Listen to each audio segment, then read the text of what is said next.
Good evening. I'm Shailesh Rao, and I'm the founder and CEO of Intellectus Consulting, which is a strategic marketing capabilities building and consulting services firm for the pharmaceutical industry. It's a pleasure to be once again associated with all of you through the In Digital Mentor League platform.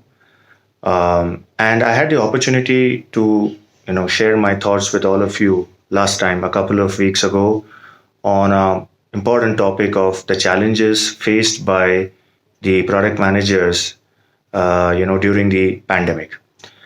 I had essentially centered my talk around the four pivots or challenges that the brand managers were going through and are still going through, I believe, in this last 1 year, which is essentially around the customer, the brand, the channel, and the performance metrics.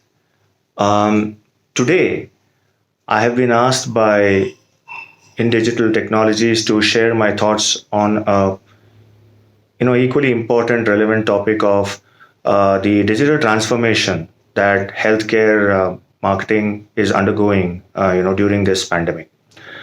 As I mentioned in my earlier talk, the transformation has kind of been thrust on us rather than we voluntarily adopting for it because we as an industry have been extremely comfortable and used to the traditional models of sales and marketing. That is through direct face-to-face brand promotion to the customers, engaging them through the conventional channels, doing the conventional brand promotion strategies, and measuring our performance metrics in a very conventional way. I mentioned to you that this is also has been forced to undergo the transformation because none of that is happening in the past 1 year. Customer access has been totally compromised. We are not able to meet customers or make those direct face-to-face calls anymore. Secondly, brand promotion, which was conventionally face-to-face in clinic detailing performance of brands, has not happened, and it's still not happening. And at the third level, in terms of the channels, the face-to-face sales rep engagements have been severely compromised because of the pandemic and lockdown situations in most part of the country. And finally, in terms of performance metric, we have traditionally been efficiency rather than effectiveness driven or industry, talking more about adoption shifts, brand loyalties, etc. However, today I would focus my talk again around these four or five pivots as to how the transformation is actually happening or is desirable in this period, and I would also like to give some suggestions. So the first one is around the customer. And I believe that the customer has evolved significantly. That's our HCPs, not only during the pandemic, but even before. The customer has always been far more digitally savvy than us as an industry, and that's a real fact. He was always used to the digital form of engagements even before the pandemic happened. It's only that the industry realized it, as a fait accompli. Otherwise, the customer was always accessing information on the net. He was doing the digital kind of engagements with his peers all over the country much before the pandemic hit us. Some of the solutions that I would like to offer to our brand managers to think very differently and innovatively in terms of customer engagements is, first of all, try and understand what your customers are up to in today's era of digital engagement. And for that, you would need to do two things. You would need to do first thing is social listening, and second is the digital footprint mapping. If you don't do social listening and digital footprint mapping, you really don't know what your customers are doing.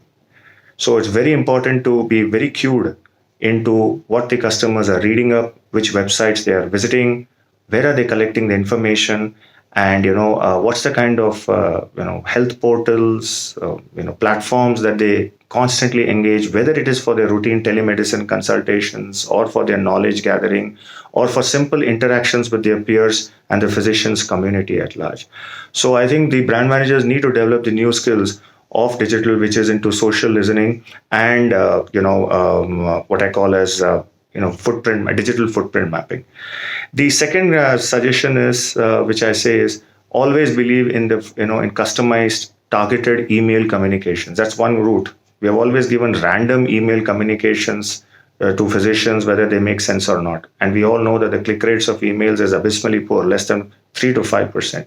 Customers don't open our mails because some of the topics that we send communication on are absolutely irrelevant. In today's digital era, you cannot afford to send random email communications. So you need to have targeted and customized email communications with your doctor specialties, without which you will not make sense anymore. Um, the third important piece is the webinars. Actually, for the last 1 year, webinars have seen over a 300 to 500% increase. And that is the most often used, and I probably believe overused tools, because every single organization across multiple therapy areas is organizing 3 to 5 webinars every day. And you can imagine the sheer amount of load on customers to attend webinars, not only as audiences or as speakers or even as panelists. Now, this is not helping. Webinars are a powerful tool, but please use them selectively. Not for every brand, not for every therapy area. It's not going to work. Some brands, by the very nature of their disease and the patient profiles, don't need webinars. It will be more of direct, remote detailing kind of efforts rather than just doing webinars. The fourth important, form of engagement with customers could be having WhatsApp CMEs, which is a very cost-effective and a simple form of doing closed-loop engagements, digital engagements with your customers, apart from the online, CME programs that you run.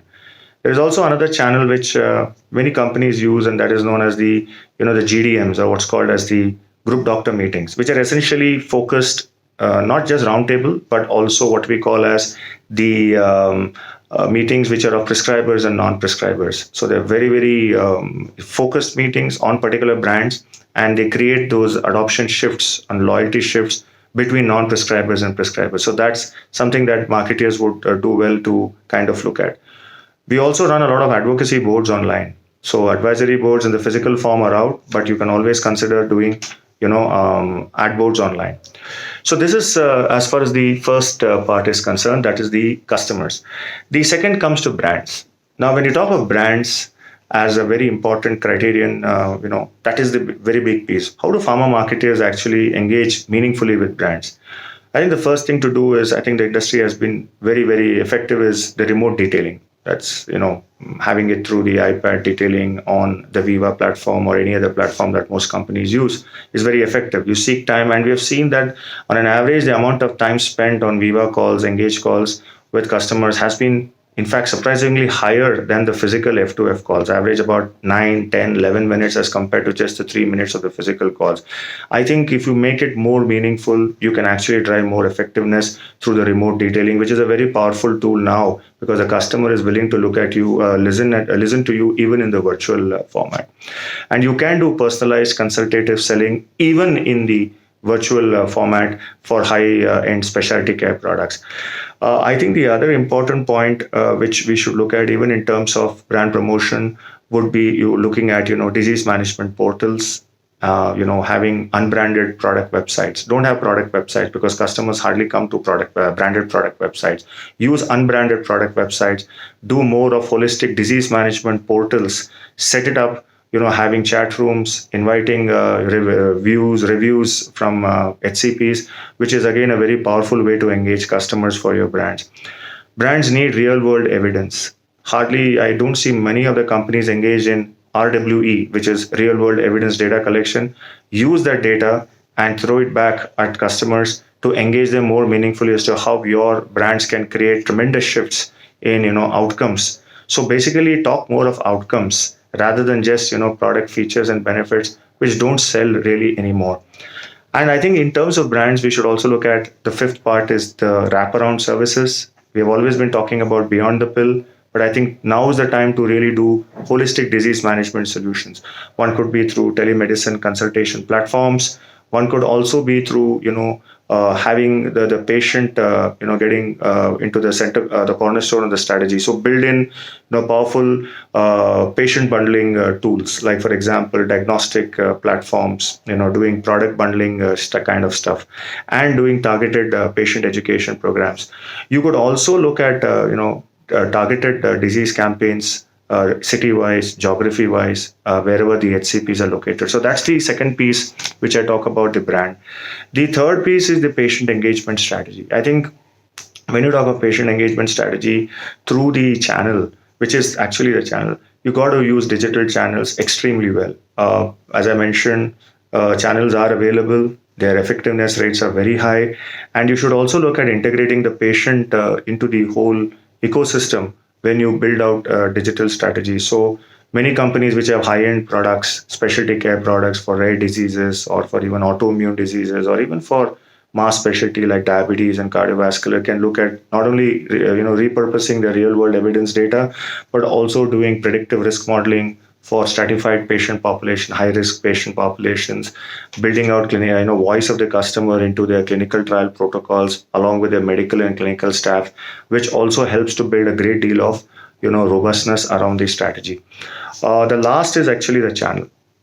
In channel, I think marketers need to understand very clearly that you got to build heat maps of physicians. Without understanding preferences of physicians, build out their heat maps, you will never really understand your customer and the kind of engagement.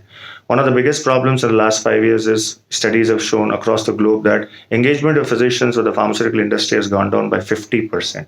It's because we don't make any sense anymore, but it's also the fact that they just simply don't have the time.